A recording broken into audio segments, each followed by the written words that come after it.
In 2001, a man disappeared from Mexico's most secure prison without firing a shot, without breaking a wall, without leaving a trace. His name was Joaquín Guzmán Loera, El Chapo. Within hours, he was the most wanted criminal in the Western Hemisphere. Within years, he would become a ghost that governments couldn't catch and a kingpin that rivals couldn't kill. But power built on blood never lasts. This is the story of how a poor farmer's son became a billionaire drug lord, and how the same ambition that lifted him to the top dragged him into a cage he'll never escape. Joaquín Archivaldo Guzmán.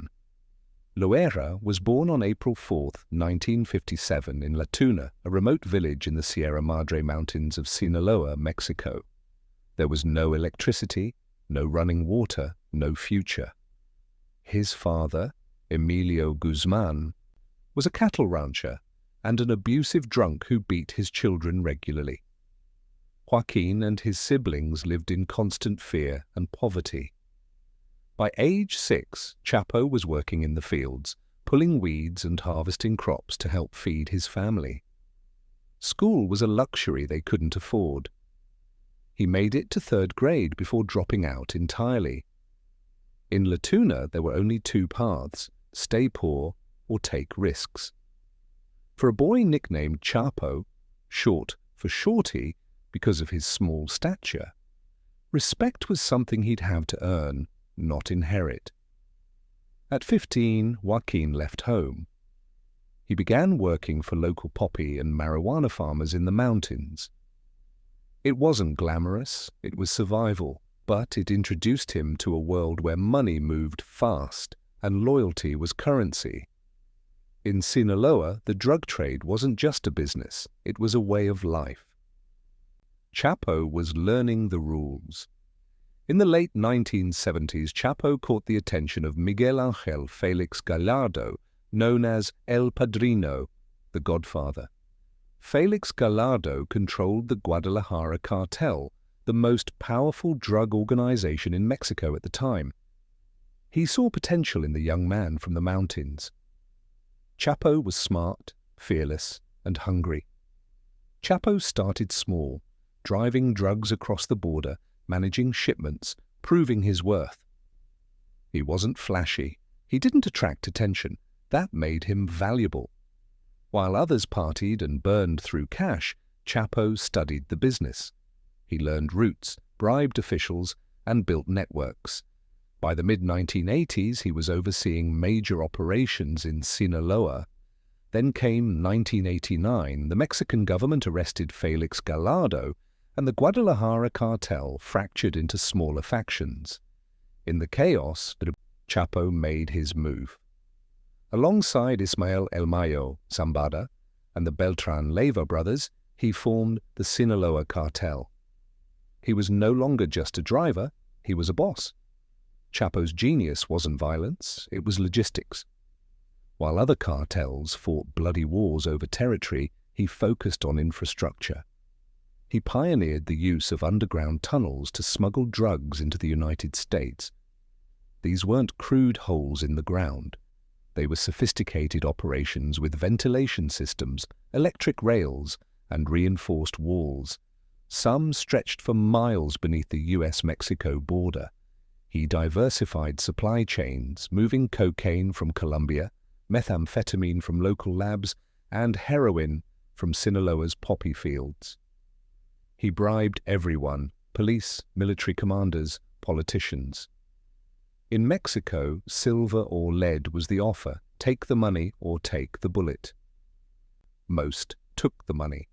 By the mid-1990s, the Sinaloa Cartel controlled key smuggling corridors in Tijuana, Ciudad Juárez, and Nuevo Laredo. Chapo kept a low profile while his empire expanded. He avoided the spotlight, living modestly compared to flashier rivals. But inside the cartel world, his reputation grew. He was strategic, ruthless when necessary, and impossible to catch. In 1993, his luck ran out. Guatemalan authorities arrested him and extradited him to Mexico. He was sentenced to 20 years in Puente Grande maximum security prison.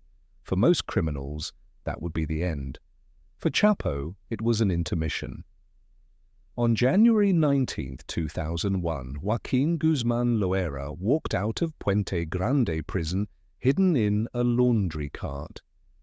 Some say he bribed guards with millions of dollars. Others claim he had help from corrupt officials at the highest levels. Either way, he vanished. The escape turned him into a legend. Mexican authorities launched manhunts. The DEA put a $5 million bounty on his head. But Chapo was untouchable. He moved between safe houses in the Sinaloa mountains, protected by locals who saw him as a Robin Hood figure. He built schools, paved roads, and handed out cash. In the eyes of many, he wasn't a criminal. He was a benefactor. During this period, the Sinaloa Cartel became the most powerful criminal organization in the world. It supplied cocaine, heroin, methamphetamine, and marijuana to the United States and beyond. Revenue estimates reached $3 billion annually.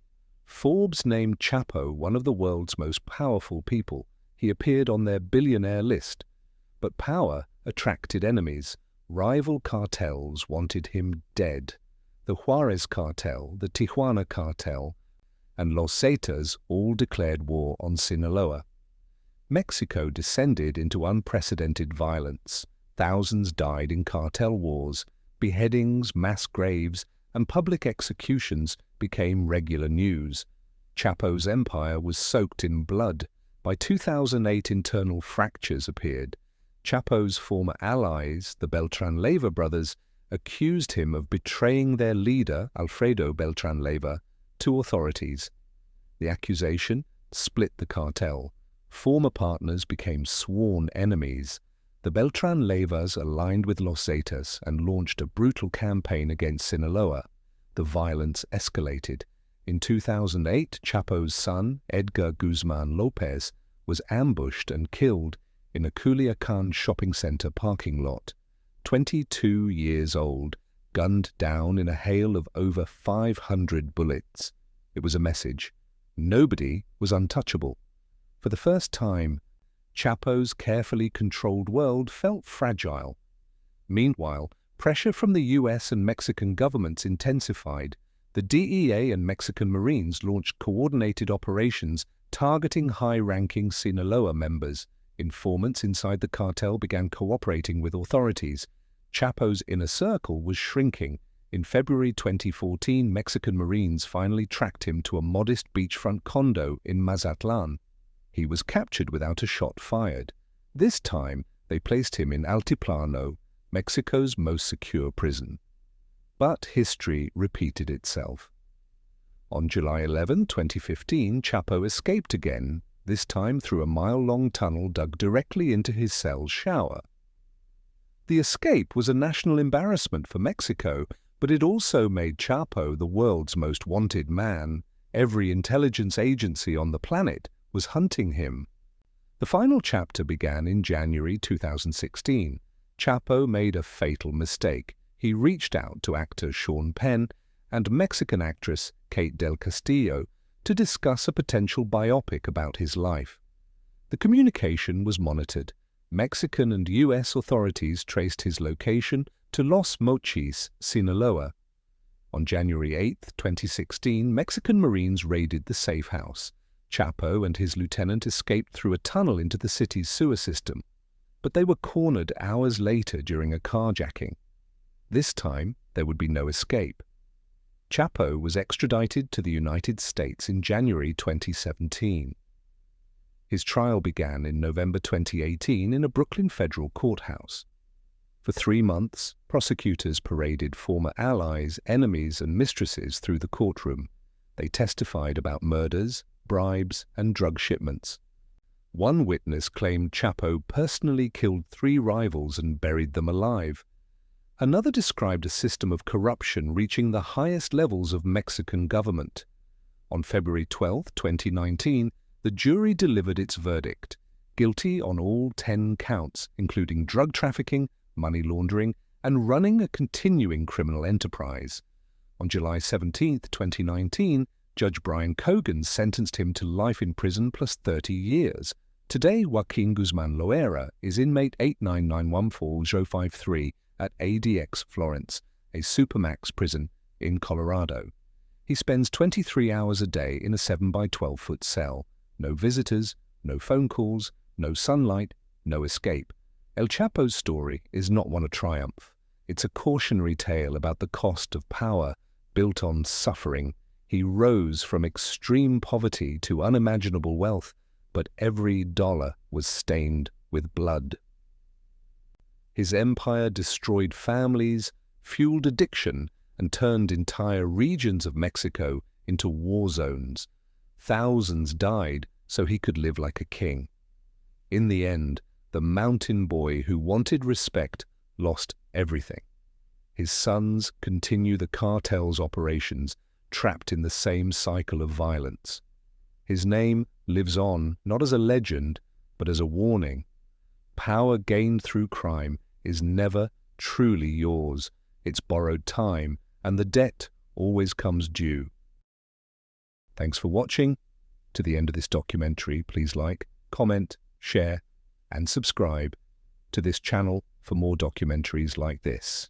See you in the next one.